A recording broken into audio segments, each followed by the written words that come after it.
Abra comigo a sua Bíblia, por favor, em Gálatas. Gálatas, capítulo de número 1. Gálatas, capítulo 1, a partir do versículo de número 1. Eu quero conversar com você nessa noite sobre o seguinte tema: o Evangelho para os evangélicos. Quero conversar com você sobre esse tema, o Evangelho para os evangélicos. Gálatas, capítulo 1, a partir do verso 1 diz: Paulo, apóstolo enviado, não da parte de homens, e nem por meio de pessoa alguma, mas por Jesus Cristo e por Deus Pai, que o ressuscitou dos mortos. E todos os irmãos que estão comigo, as igrejas da Galácia, a vocês, graça e paz da parte do nosso Deus, o nosso Pai, e Pai do nosso Senhor Jesus Cristo, que se entregou a si mesmo pelos nossos pecados, a fim de nos resgatar dessa presente era perversa, segundo a vontade de Deus o nosso Pai, a quem seja a glória para todos sempre. Amém. Versículo 6 diz: admiro-me de que vocês rapidamente estejam abandonando, tão rapidamente, aquele que os chamou pela graça de Cristo, para seguirem outro evangelho, que na realidade nem é o evangelho. O que ocorre é que algumas pessoas os estão perturbando, querendo perverter o evangelho de Cristo. Mas, ainda que nós, ou um anjo dos céus, pregue um evangelho diferente daquele que pregamos a vocês, que ele seja amaldiçoado. Como já dissemos, e agora eu repito: se alguém anuncia a vocês um evangelho diferente daquele que vocês já receberam, que seja amaldiçoado. Acaso busco eu agora a aprovação dos homens ou de Deus? Estou tentando agradar a homens?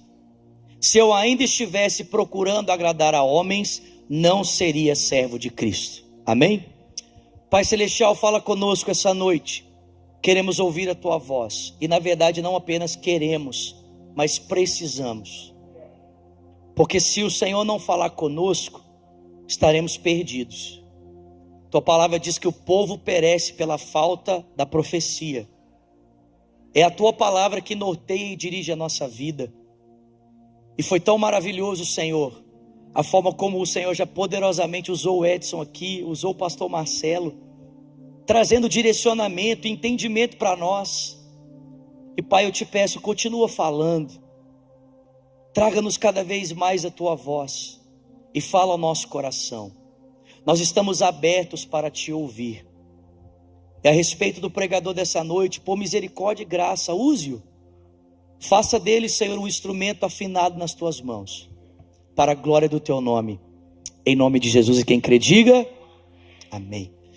Irmãos, eu queria fazer uma afirmação aqui, e a minha afirmação é a seguinte: a igreja de Jesus é linda. Eu vou repetir, amém, irmãos? Vamos lá, vocês estão comigo aqui? Você pode se alegrar comigo essa noite? Vamos lá, vou fazer a afirmação de novo. A igreja de Jesus é linda. Você pode dizer isso para quem está do seu lado? Diga para ele: irmão, a igreja de Jesus é linda. Você concorda comigo? Sim ou não? Quantos concordam comigo aqui? Gente, vou repetir: a igreja de Jesus é linda, amém? Tem algumas pessoas que podem pensar assim: ah, Zoat, sei não, viu? Porque a igreja tem tanto problema, é tanta confusão, é tanto diz que me diz que, é tanta gente falando mal dos outros, preconceito, é um tanto de coisa. Como é que a gente pode chamar a igreja de linda, se a gente vê tantos pecados e tantos problemas no meio da igreja? Eu poderia dizer para você que existem duas formas de nós contarmos a história da igreja. E uma maneira de contarmos a história da igreja é exatamente contar a história da igreja a partir dos seus problemas, a partir das suas faltas, esquecendo da graça e da ação de Deus através da igreja. É virar as costas para tudo que Deus faz e a sua graça através da igreja, e simplesmente se apegar às suas falhas, seus problemas e os seus defeitos. A segunda maneira de nós contarmos a história da igreja é contarmos a história da igreja como o Novo Testamento conta. Não esquecendo que a igreja tem problemas, tem falhas e tem defeitos, mas levando em consideração que apesar das suas faltas e seus defeitos, a graça de Deus se manifesta através dessa igreja. E é ela que o Senhor escolheu para sinalizar para o mundo à nossa volta o seu reino, o seu governo, a sua vontade. Quando você abre os evangelhos, ou quando você abre o livro de Atos, ou o livro de Lucas, que foram os 2 livros que Lucas escreveu, você vai ver uma igreja imperfeita como essa, que eu e você fazemos parte. Uma igreja que tinha desavenças, tinha problemas, tinha discussões, tinha intrigas, mas que também tinha a presença do Espírito Santo, também tinha a manifestação de sinais, também tinha a ação da graça de Deus. E sabe o que é interessante? É que o escritor do livro de Atos prefere contar a história da igreja muito mais concentrado e focado nos atos de Deus e na graça de Deus, do que nos defeitos da igreja em relação ao seu convívio com o mundo. Irmãos, nós podemos contar a história da igreja por essa ótica, percebendo que apesar das faltas e problemas da igreja, é por meio dela e nela que a graça de Deus e o favor de Deus se manifesta e o reino é sinalizado para o mundo à nossa volta. Mas não apenas isso. Olhe para o Novo Testamento e procure ali os adjetivos que os escritores do Novo Testamento usam para caracterizar a igreja. Você não vai encontrar adjetivos pejorativos usados pelos escritores do Novo Testamento para se referir à igreja. Pelo contrário, você vai ver os escritores do Novo Testamento chamando a igreja de noiva. A igreja é, aos olhos de Jesus, a sua noiva. A igreja é, aos olhos de Jesus, a sua família, o seu corpo. Vocês estão comigo aqui, gente? Ela é como uma videira frutífera. Esses são os símbolos que o Novo Testamento usa. E sabe o que é interessante? É que mesmo quando o Novo Testamento usa algum símbolo, que ele não possui vida, um símbolo abstrato, ou sem vida, como templo, o apóstolo Pedro diz que ainda assim, esse templo é o templo feito de pedras vivas. Pedras vivas. Esses são os adjetivos que o Novo Testamento usa para qualificar a igreja. Então, irmãos, perceba, nós precisamos parar de sermos negativos a respeito da igreja e começarmos a ver o agir de Deus no seio dela, o agir de Deus através dela e a forma como Deus deseja se expressar por meio dela para o mundo que está à nossa volta. Tem alguém comigo aqui? A igreja é viva. Ela é o meio por meio do qual Cristo quer se manifestar para o mundo à nossa volta. E porque a igreja é um organismo vivo, como eu disse para você, não tem nenhum adjetivo que possa qualificar a igreja como algo morto. Pelo contrário, todas as palavras que qualificam a igreja falam dela como um organismo vivo. Porque a igreja é viva, essa igreja viva, ela caminha na história, ela caminha no mundo. E por caminhar na história e por caminhar no mundo, a igreja precisa de alguma forma dialogar com o seu tempo. Irmãos, foi-se o tempo em que a gente achava que ser crente era ficar recluso dentro de uma bolha. Tem alguém comigo aqui? Foi-se esse tempo. Talvez você é de uma geração que as pessoas diziam que tudo que está no mundo é pecaminoso e que para ser um cristão de verdade você tem que se afastar de tudo. Você não pode fazer nada, você não pode estudar, você não pode ir no cinema. Tem alguém aqui já ouviu isso aqui alguma vez na sua vida? Irmãos, o nosso entendimento cresceu. Nós entendemos que Deus nos fez para sermos reis e sacerdotes, que as áreas da sociedade não foram feitas para serem governadas por Satanás, mas pela igreja. A igreja é chamada para sinalizar em todas as áreas da sociedade o reino de Deus, amém? E para isso, a gente precisa caminhar no mundo. Nós precisamos dialogar com as várias esferas da sociedade. E é óbvio que Deus se preocupa com a gente. para que nesse diálogo com a cultura à nossa volta, com a sociedade à nossa volta, como igreja a gente não se perca. E é para isso que Deus nos deu duas coisas. Primeira, o seu Espírito, para que a igreja, no seu diálogo com a cultura à sua volta, porque é um organismo vivo, não se perca no mundo. Ou seja, para que ela seja um agente de transformação no mundo, Deus deu para ela o seu Espírito Santo. O apóstolo Paulo diz em Romanos 8 que todos os que são guiados pelo Espírito de Deus, esses são filhos de Deus.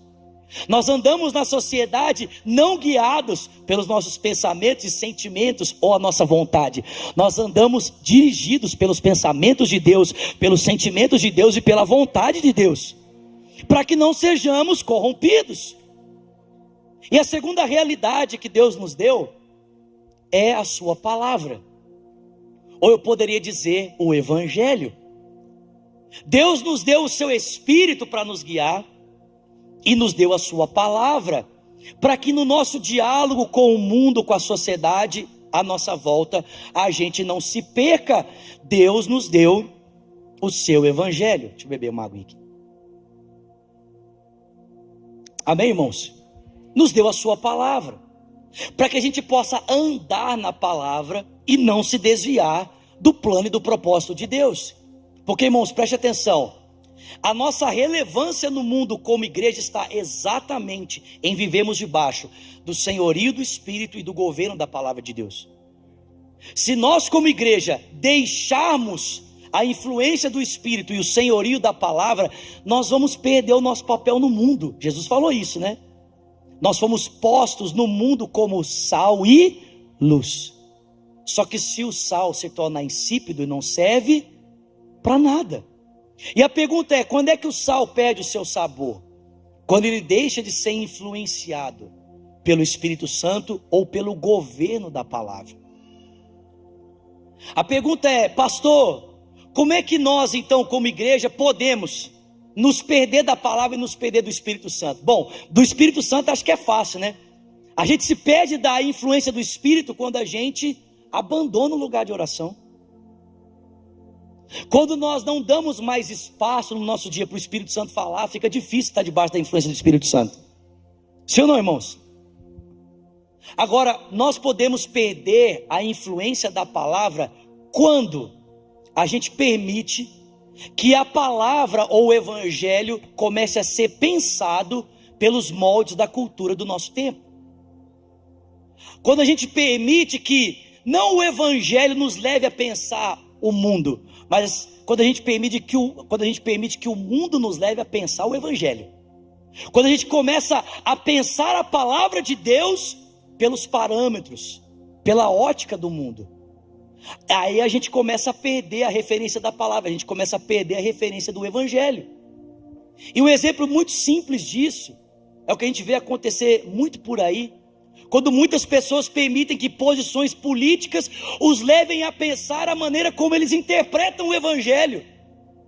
E a gente vê a igreja de Jesus se dividindo, porque o fulano interpreta a Bíblia por uma perspectiva de direita, e o ciclano interpreta a Bíblia por uma perspectiva de esquerda. Quando nós permitimos que os parâmetros da cultura nos façam interpretar a Escritura, nós perdemos o Evangelho. Nós começamos a permitir que o mundo nos diga como nós vamos entender a palavra de Deus. Ou quando a gente permite que o capitalismo selvagem nos diga o que é bênção para nós dentro do contexto da Escritura, nós também perdemos o Evangelho. Porque, irmãos, Deus tem prosperidade para todos nós, sim ou não? Mas nem toda a bênção que Deus nos dá é de cunho material. Existem bênçãos que Deus nos dá que são de outra dimensão, e são tão maravilhosas, se não mais, do que aquelas de cunho material. Mas quando a gente começa a pensar que tudo que Deus nos dá é apenas de cunho material, a gente está começando a deixar que esse mundo à nossa volta influencie a maneira como nós pensamos o Evangelho. E a gente também começa, irmãos, a perder essa soberania da palavra quando a gente começa a deixar que as nossas experiências pessoais nos levem a interpretar a Bíblia, nos levem a interpretar a palavra de Deus ou o Evangelho, ou até mesmo a vida das pessoas. A gente começa a dizer assim, não, a Bíblia é assim porque Deus falou comigo. Ou não, foi assim que aconteceu comigo, e porque aconteceu assim comigo, então tem que acontecer na vida de todo mundo. E a gente começa a achar que é a nossa experiência pessoal que é o crivo, o parâmetro de interpretação da palavra de Deus. E a gente começa a dizer para os outros que aquilo que eu vivi é doutrina, e que todo mundo tem que viver igual eu, e a Bíblia tem que ser interpretada a partir daquilo que eu recebi como revelação. A gente começa a perder a palavra. Vocês estão comigo aqui? Irmãos, tem dois problemas que a igreja, além da irrelevância no mundo, começa a experimentar quando ela começa a perder a palavra. Vocês estão comigo aqui, gente? Primeiro problema, a igreja começa a se tornar legalista. Ela esquece que Jesus não veio dar para ela um conjunto de regras e doutrinas, mas um relacionamento. E aí ela começa a se apegar a esses conjuntos de regras e doutrinas, ela começa a criar uma cartilha. E se as pessoas não se enquadram na cartilha que eu tenho, elas não servem. Porque para você ser o crente que eu espero que você seja, você tem que se enquadrar na minha cartilha, porque é a minha experiência que diz o que é certo ou o que não é. Nós começamos a nos tornarmos legalistas, medir a vida dos outros, julgar a história das pessoas, ao invés de nós usarmos a nossa trajetória com Cristo para estendermos as mãos e levarmos as pessoas ao progresso, nós começamos a usar o nosso pseudo progresso para humilhar os outros que ainda não caminharam até onde a gente já chegou. Segundo, irmãos, além de legalista, a gente começa a diminuir a suficiência de Cristo, porque a gente começa a dizer para as pessoas, em outras palavras, assim: Jesus é bom, mas não é suficiente. Jesus é bom, mas não é tudo. Jesus é bom, mas você tem que fazer isso aqui, ó. Jesus é bom, mas você tem que pagar esse preço aqui. Nós começamos a diminuir a suficiência de Cristo por causa de uma má interpretação da palavra, por causa das nossas experiências, ou de uma má interpretação da palavra por causa dos parâmetros da cultura à nossa volta, que nos leva a entender o evangelho de maneira errada. Por que eu estou dizendo tudo isso? Porque esse era o problema dos Gálatas. Os Gálatas estavam vivendo esse problema, e eles estavam vendo a vida de Jesus ir embora do seio daquela comunidade, ou da vida deles pessoal, exatamente por esses dois motivos. Porque eles estavam interpretando o evangelho de Jesus ou pelas experiências pessoais, ou estavam interpretando o evangelho de Jesus pelos parâmetros da cultura do judaísmo à sua volta. E porque eles estavam ou interpretando o evangelho de Jesus pela experiência pessoal, ou porque estavam interpretando o evangelho de Jesus pelo parâmetro da cultura judaica, sabe o que estava acontecendo? Legalismo e diminuindo a suficiência de Cristo. Estavam se tornando extremamente legalistas. E sabe o que é interessante? É que por mais legalista que você seja, você nunca vai ser santo. Vou repetir isso aqui, gente. Por mais legalista que você seja, você nunca vai ser santo.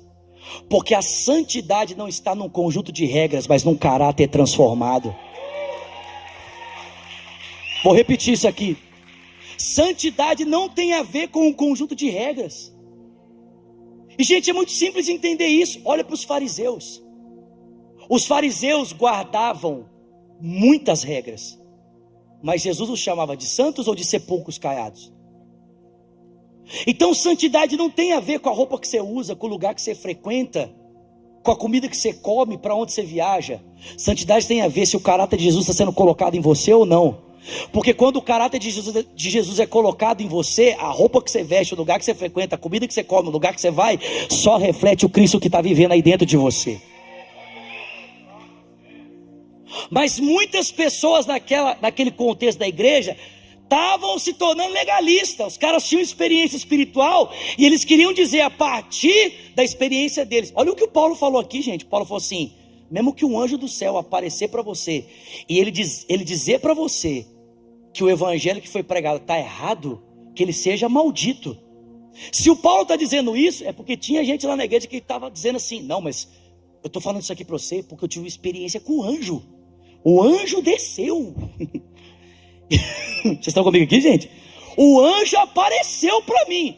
Irmão, se um anjo aparecer para você e falar alguma coisa diferente do que Jesus falou, cuidado com esse anjo. Cuidado, porque ele pode ser um anjo, sim ou não? Só que é um anjo caído. As pessoas estavam se perdendo de Jesus, porque elas estavam deixando que experiências mirabolantes, espirituais, né? Ou poderia dizer espiritualizantes, com anjo e essas coisas, mudasse a forma como elas entendessem aquele fundamento simples do Evangelho de Jesus. Ou porque elas permitiam que os judeus dissessem para elas: não, Jesus é muito bom, mas você tem que guardar o sábado. Jesus é muito bom, mas você não pode comer isso. Jesus é muito bom, mas você não pode fazer aquilo. E por causa disso, eles foram se tornando legalistas, mas não foram se tornando santos. O evangelho foi escorrendo, foi indo embora, e aquela vida, aquela alegria, aquela vivacidade que um dia eles tiveram no coração, por causa daquela fé simples e genuína, foi embora. Por quê? Porque não tinha mais evangelho. Eu pergunto para você hoje: a sua caminhada com Jesus está te fazendo ser mais leve ou está deixando você mais pesado? Vou repetir, amém? Vou repetir.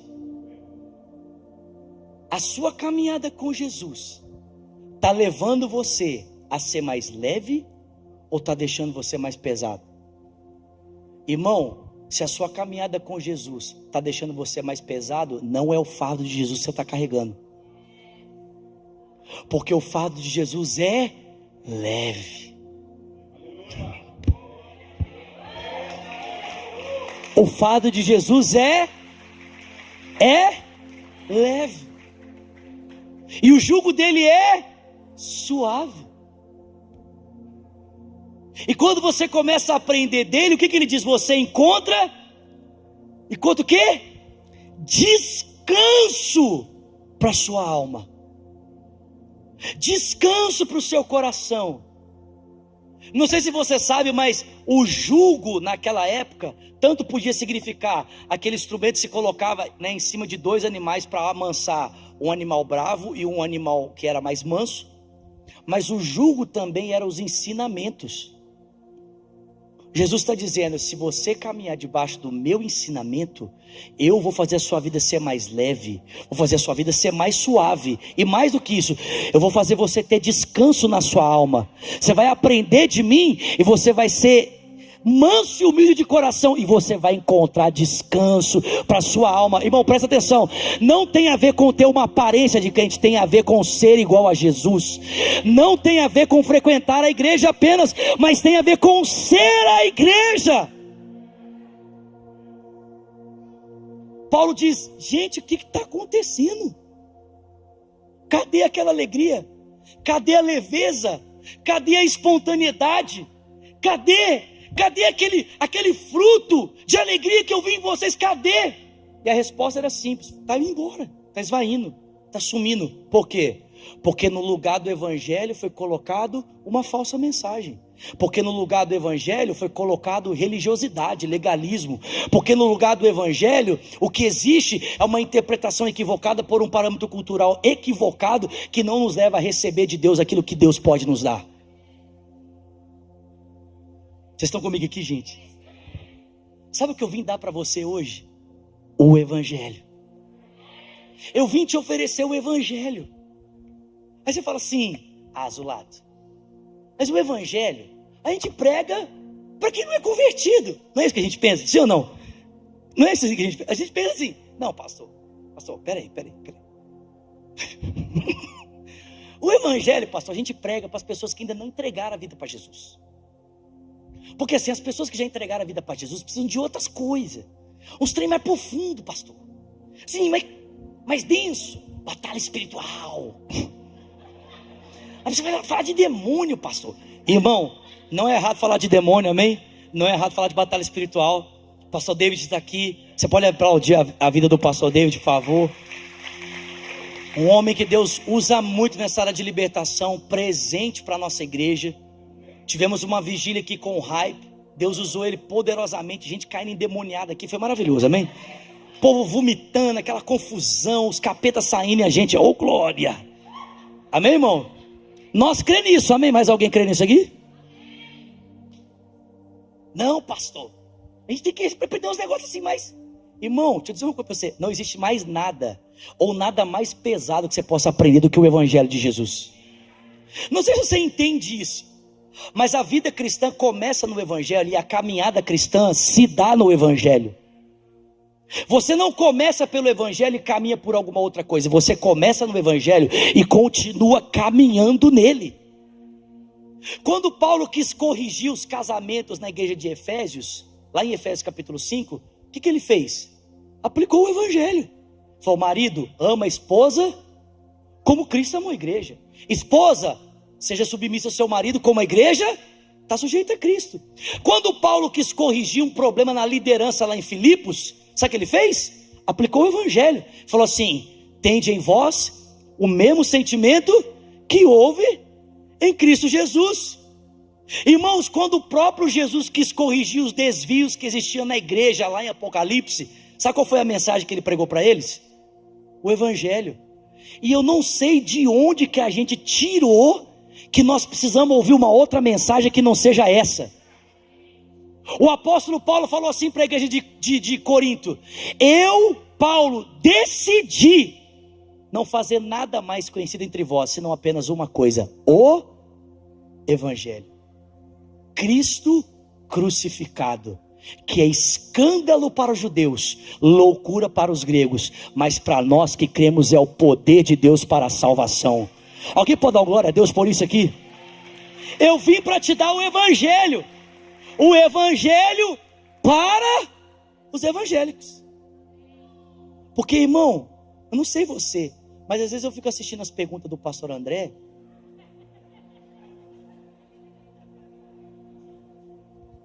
Não, e eu fico assim, cara, esse povo teve tudo na vida, menos uma coisa: o evangelho.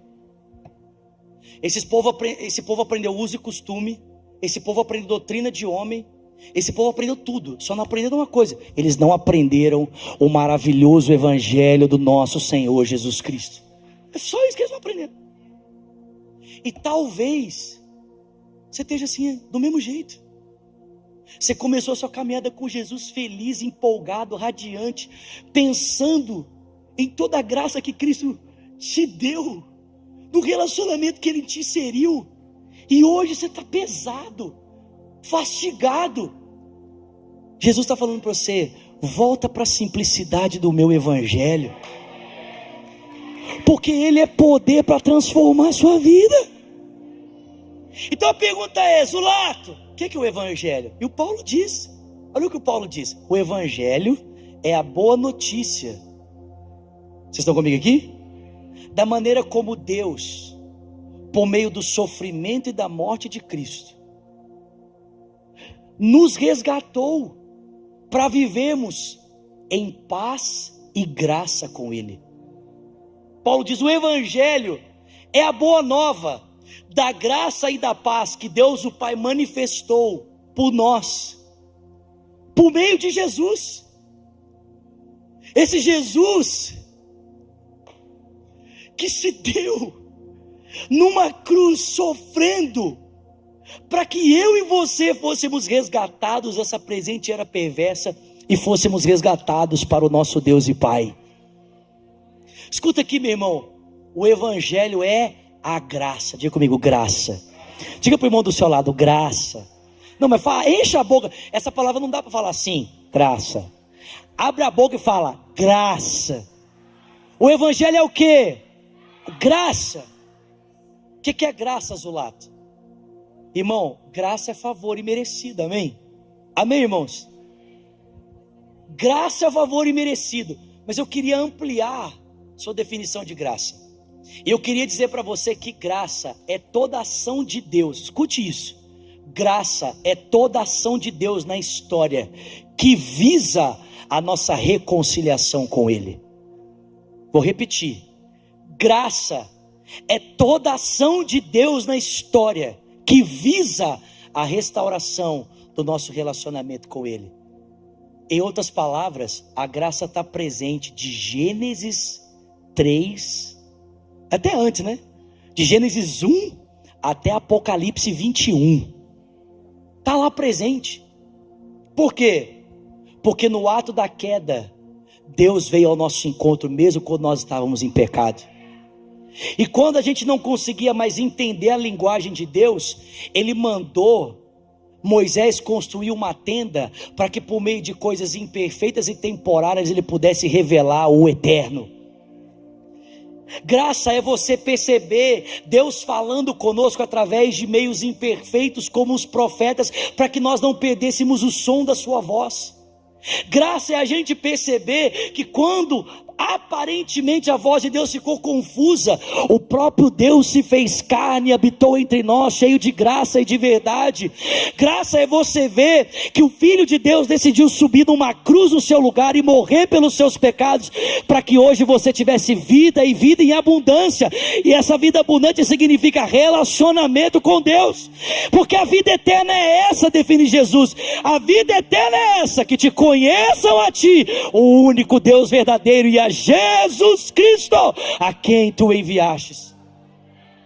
Graça é você caminhar na certeza de que o Espírito mora em você, e que esse Espírito te conduzirá para aquele glorioso dia em que os céus se abrirão e nós veremos o Filho de Deus voltando sobre as nuvens do céu com poder e grande glória, para nos tomar, para estar com Ele para sempre.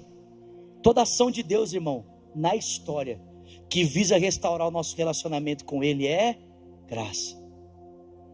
A Bíblia é sobre graça, sobre um Deus que se move. Você consegue entender isso? A Bíblia não é sobre um homem se mover na direção de Deus. A Bíblia é sobre Deus se mover na direção do ser humano. A Bíblia não é sobre o homem pagando sacrifícios para que possa ter Deus de volta. Não, a Bíblia é sobre um Deus que paga o preço para ter os seus filhos de volta para Ele. A Bíblia, irmão, não é sobre pessoas subindo uma escada e pagando penitências. A Bíblia é sobre um pai que, quando vê o filho no horizonte, que ficou perdido por muitos anos, gastando seus bens e recursos com prostitutas e meretrizes, ao ponto de comer, ou nem de comer, de desejar comer a comida dos porcos. E ele olha para si e diz: o que eu estou fazendo aqui na casa do meu pai? Até os empregados comem pão à vontade.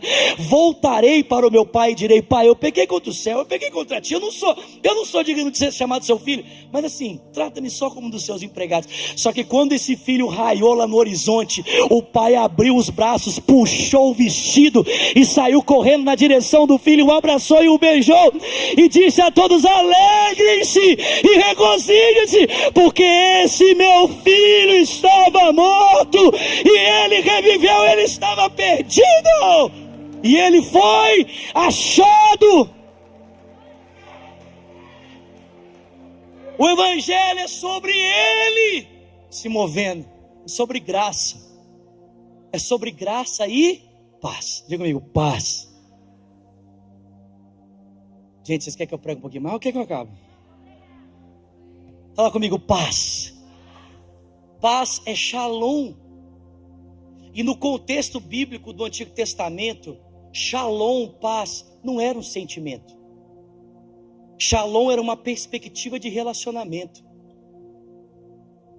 Quando Deus escolheu Israel e decidiu, através de Israel, demonstrar seu poder, sua glória para as nações da terra, Deus entrou em um relacionamento com Israel. E aí Deus falou para Israel: Israel, você tem que me amar. Amarás o Senhor teu Deus, amém? Todo teu coração, alma. Irmão, presta atenção. A gente acha que a condição de Deus para se relacionar com Israel era: não faça isso, não faça aquilo, faça aquilo. Irmão, a condição de Deus para se relacionar com Israel era: me ame. Me ama. Me ama de todo o seu coração. Me ama de toda a sua alma. Me ama com todas as suas forças. Israel, não coloca ninguém no meu lugar, não. Não tenha outros deuses além de mim. Israel, não construa estátuas para você. Não tenha outros deuses além de mim. Israel, guarda o meu nome. Guarda o selo da nossa aliança. Israel, para um dia da semana só para você ficar comigo. Irmão, eu leio esses mandamentos, eu quase vejo a minha esposa falando comigo. Eu quase vejo a Virgínia falando comigo: Zulato, você tem que me amar mais. Zulato, você não pode colocar nada entre mim e você. Zulato, será que você pode parar hoje para dar atenção para mim e largar esse videogame? Zulato, é sério, irmãos. Eu vejo Deus quase que falando as palavras da minha esposa, porque a condição que norteava o relacionamento com Ele era amor.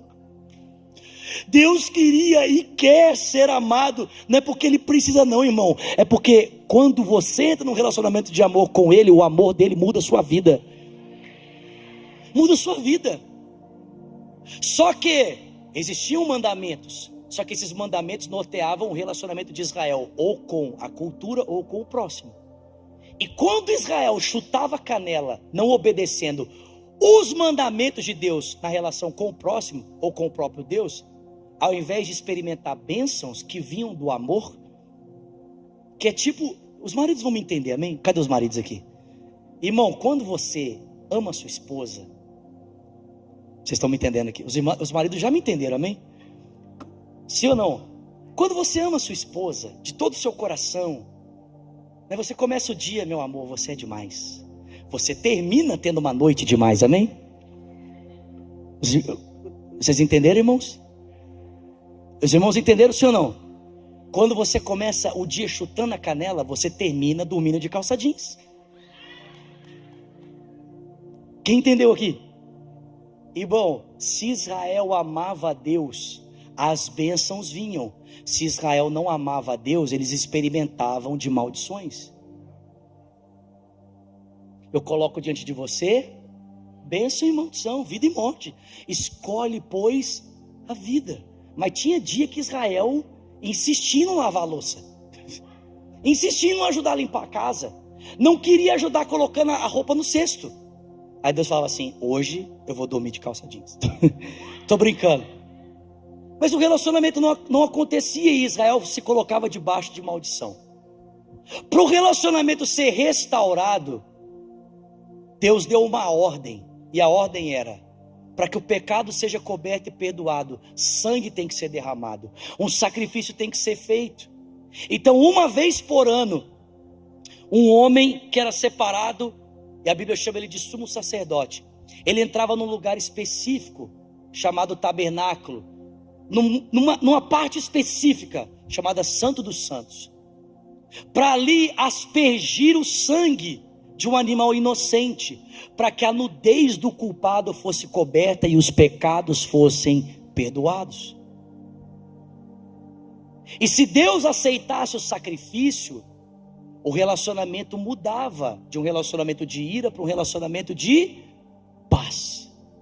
E Israel então, em paz com Deus, por causa do sacrifício, podia voltar a ser bênção para ela e para as outras nações da terra.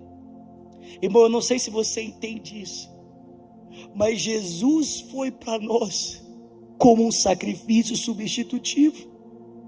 Nós éramos os culpados, que estávamos debaixo da ira de Deus. Paulo diz isso em Romanos 1,18.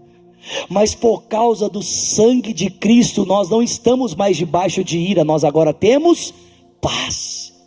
O sangue dele nos cobre, para que o meu relacionamento e seu com Deus seja restaurado. Paulo diz isso. O evangelho é sobre um Deus que está se movendo para restaurar o relacionamento com Ele. Como Ele faz isso? Por meio de Jesus, se entregando numa cruz. E quando Ele se entrega e eu e você nos rendemos ao seu sacrifício, Paulo diz que nós somos resgatados dessa presente era perversa para pertencermos ao nosso Deus e Pai. Esse é o evangelho, essa é a boa nova. A boa nova é: Deus em Cristo reconciliou com você com Ele. Vocês não estão mais brigados, vocês agora têm paz. E porque você tem paz com Deus, você pode desfrutar do relacionamento com Ele e de toda a graça que esse relacionamento possui. Alguém pode dar um glória a Deus por isso? Alguém pode exaltar a Deus por isso aqui? Esse é o Evangelho, simples assim. Essa é a mensagem, irmãos. Essa é a mensagem que muda a nossa vida. Essa é a mensagem que eu e você deveríamos visitar todos os dias. Se Paulo fosse o pastor de uma igreja, você ia na segunda-feira ouvir Paulo pegar o quê? O Evangelho. E na terça também. Na quarta-feira, de novo. Na quinta-feira, mais uma vez. Porque o Paulo não pregava outra coisa, ele só pregava o Evangelho. O Evangelho. Irmãos, negligenciar o Evangelho é perder o nosso poder de influência, é perder a saúde da vida de Jesus, é entrar em legalismo, é diminuir a suficiência de Cristo. E Paulo diz mais, e eu encerro aqui. Paulo diz que negligenciar o Evangelho, trocar ele, substituir ele, é se colocar debaixo de maldição. Olha o que o Paulo diz: se alguém pregar para vocês um evangelho diferente daquele que nós pregamos, ele diz assim: mesmo que eu ou um anjo do céu, a gente pregar um evangelho diferente do que já foi pregado, que ele seja amaldiçoado. Eu repito, qualquer pessoa que tentar pregar um evangelho daquele que é diferente do evangelho de Cristo, que ele seja maldito. Aí eu te pergunto, você acha que essa maldição que o Paulo está dizendo aqui é a maldição daquele pastor nervoso que não tem muito bom senso e fala assim: você sai da minha igreja, está amaldiçoado? Você acha que é isso que o Paulo está falando, sim ou não? Não. A maldição que o Paulo está falando aqui é a maldição da lei. Paulo está dizendo: se você não se coloca debaixo da bênção do Evangelho, você está se colocando debaixo da maldição da lei. Irmãos, a maldição da lei está lá descrita em Deuteronômio 28. E ela tem a ver com literalmente perder todas as coisas, inclusive a graça do relacionamento com Deus. Ou você está debaixo do Evangelho para receber graça e paz por causa de Cristo, ou você está debaixo do seu legalismo para receber condenação e maldição por causa da sua religião. Ou você está debaixo da religião de Deus, ou você está tentando construir uma religião para você com os elementos da religião de Deus. Só que a sua religião, nos elementos da religião de Deus, não funciona para salvar. Só tem uma religião que salva, e ela não vem de baixo para cima, ela vem de cima para baixo. Ela vem de Deus para nós em Cristo Jesus. Tem alguém comigo aqui? Aleluia. O Evangelho, irmãos, é Ele que salva, é Ele que transforma. É por meio dele que Deus muda histórias, famílias, igrejas, casamentos, relacionamentos. É por meio do Evangelho que Deus nos empodera para no nosso diálogo com o mundo transformarmos o mundo e não sermos transformados por ele. Você pode ficar de pé no seu lugar, por favor?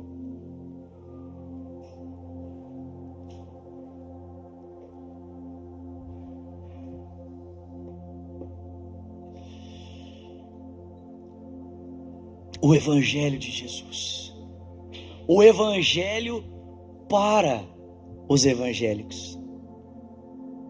O Evangelho para os evangélicos. Sabe, a minha oração nessa noite é para que a sua vida cristã reflita a graça dessa mensagem, para que ela reflita a graça de Jesus. Ah, pastor, você está dizendo para mim que então eu vou continuar vivendo a minha vida, né, confortável, e, né, não vai acontecer nada, porque o Evangelho é leve. Irmão, presta atenção. Dizer que o Evangelho é leve não significa dizer que ele é sem critérios. Não significa dizer que o Evangelho é para você viver do jeito que você quiser. Não é isso. Você pode até vir a Cristo como você está, mas começou a andar com Ele, é impossível não ter a vida transformada. Porque o Evangelho transforma quem a gente é. Impossível. Só que não é pela imposição de regras, mas é pelo poder de um relacionamento. Eu estou casado há 4 anos. Dia 28 agora de junho eu completei 4 anos de casado. 6 anos com a minha esposa, 4 anos de casado. Irmão, desses 6 anos que eu estou com a Virgínia, a minha vida mudou demais. E não foi por conta da Virgínia ficar dizendo para mim tudo que eu tenho que fazer, mas por conta do meu relacionamento com ela. Só de ficar me relacionando com a minha esposa, isso muda a minha vida. Agora, irmãos, se relacionar com uma pessoa muda a vida, imagina ficar relacionando com Jesus. O poder do relacionamento transforma a história. Transforma a história. Transforma a história. Ninguém vai precisar dizer para você assim, não faz isso. Porque ao caminhar com Jesus você vai perceber que existem lugares por onde Ele passa, que tem algumas coisas que você faz que não fazem mais sentido fazer. A pureza dele constrange e muda a vida. Você pode fechar os seus olhos.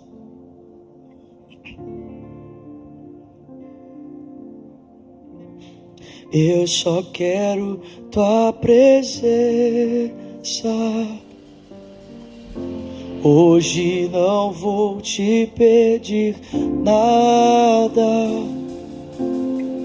Só quero levantar a minha voz pra te dizer que a tua graça já... Vamos, levante suas mãos e diz isso a Ele. Eu só quero tua presença. Hoje não vou te pedir nada. Só quero levantar a minha voz pra te dizer que a tua graça, mais uma vez eu só quero tua presença. Hoje não vou te pedir nada. Só quero levantar a minha voz pra te dizer que a tua graça, diga eu não quero, e eu não quero mais sair daqui, eu não quero mais. Vamos lá, Goiânia, levante as suas mãos a Ele. Sair daqui, me deixa morar. Eu não quero, eu não quero mais sair daqui. Eu não quero mais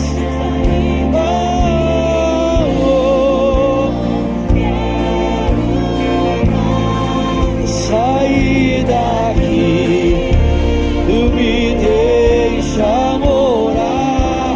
Eu só quero a tua presença, cante, eu só quero, e eu só quero tua presença. Hoje não vou te pedir nada, só quero levantar a minha voz pra te dizer que a tua graça, mais uma vez eu só quero, e eu só quero tua presença. Hoje não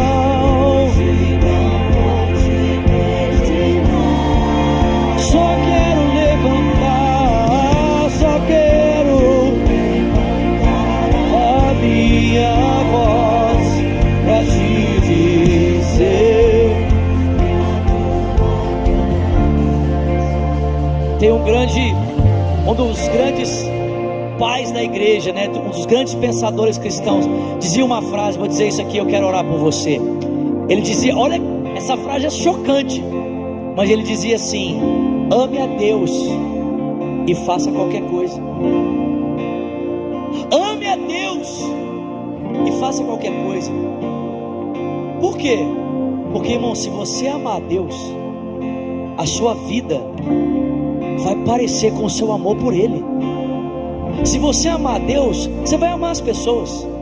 Se você amar as pessoas, você não vai adulterar, você não vai mentir, você não vai roubar, você não vai matar. Sim ou não?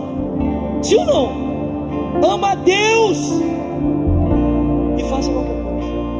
Se o seu amor por Deus for verdadeiro e genuíno, esse amor vai transformar a sua vida. Feche os seus olhos, coloque as suas duas mãos no seu coração.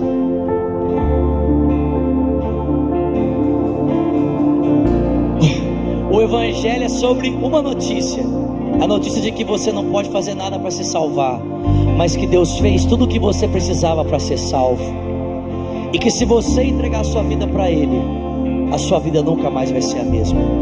Com as suas duas mãos sobre o seu coração, seus olhos fechados, ore comigo dizendo: Senhor Jesus, nessa noite eu abro o meu coração. Diga: eu quero ter graça. Diga: eu quero ter paz. Diga: eu quero ter a minha vida transformada.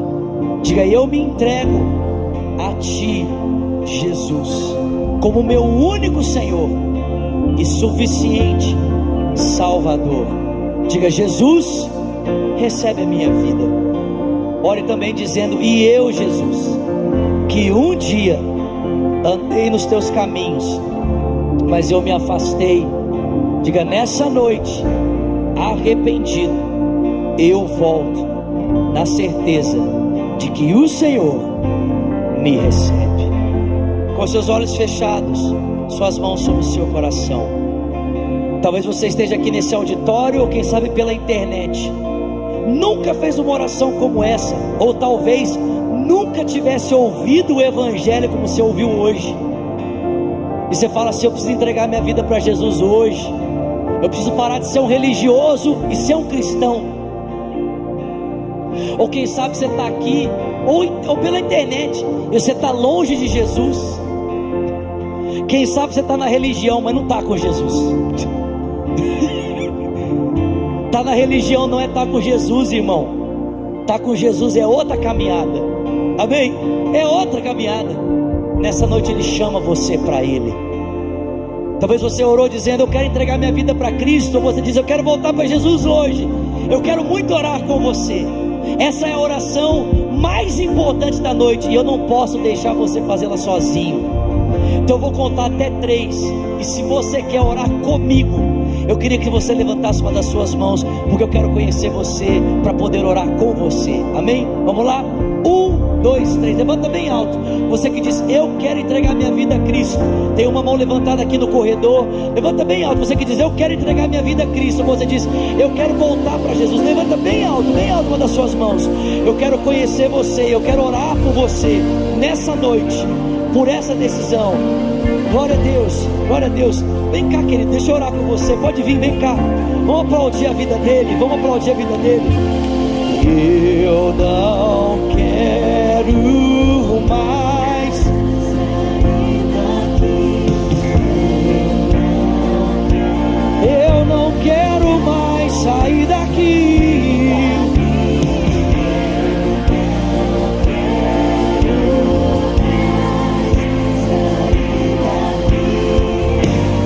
Me deixa morar. Existe mais alguém nessa noite que diz: eu quero entregar minha vida para Jesus? Ou você diz: eu quero voltar para Jesus? Irmão, deixa eu dizer uma coisa para você. Eu fui criado a vida inteira na igreja. Pensa num cara que nunca matou, nunca roubou, nunca fumou, nunca fez nada de mal para ninguém, nunca entrou numa boate. Eu sou essa pessoa. Só que eu achava que eu era crente, até o dia que eu ouvi o Evangelho. Ser criado na igreja não significa ser crente. Amém? Não significa. Você não é um cristão por ter nascido na igreja. Você é um cristão por entregar sua vida para Jesus. Amém, irmãos? Existe mais alguém nessa noite que diz: eu preciso entregar minha vida para Cristo. Eu quero voltar para Jesus hoje. Talvez na sua casa você é o diabo, e aqui na igreja você é um santo. Você chega, da porta para dentro você passa e vira anjo, da porta para fora você passa e o diabo toma você. Irmão, você não é crente. Vou repetir, amém? Se da porta para fora a vida que você vive aqui não faz efeito, você não é crente. Você tem que converter.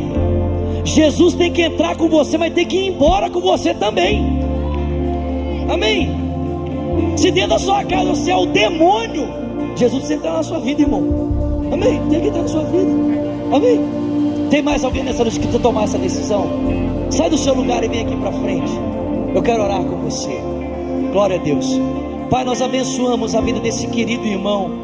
Declaramos a graça ao favor do Senhor. Obrigado, Deus, porque a tua palavra diz que há alegria no céu quando uma pessoa se entrega ao Senhor. Tua palavra diz que uma pessoa vale mais que o mundo inteiro. Nós te louvamos pela resposta dele ao Evangelho nessa noite.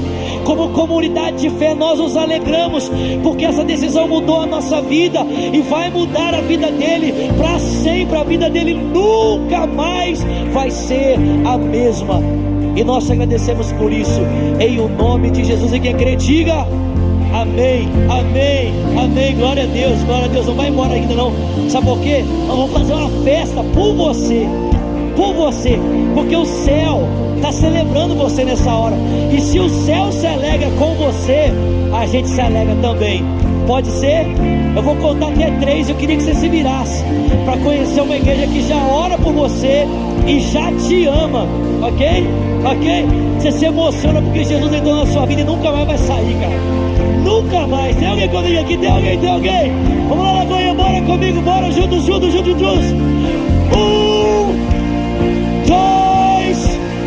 2, seja bem-vindo ao novo.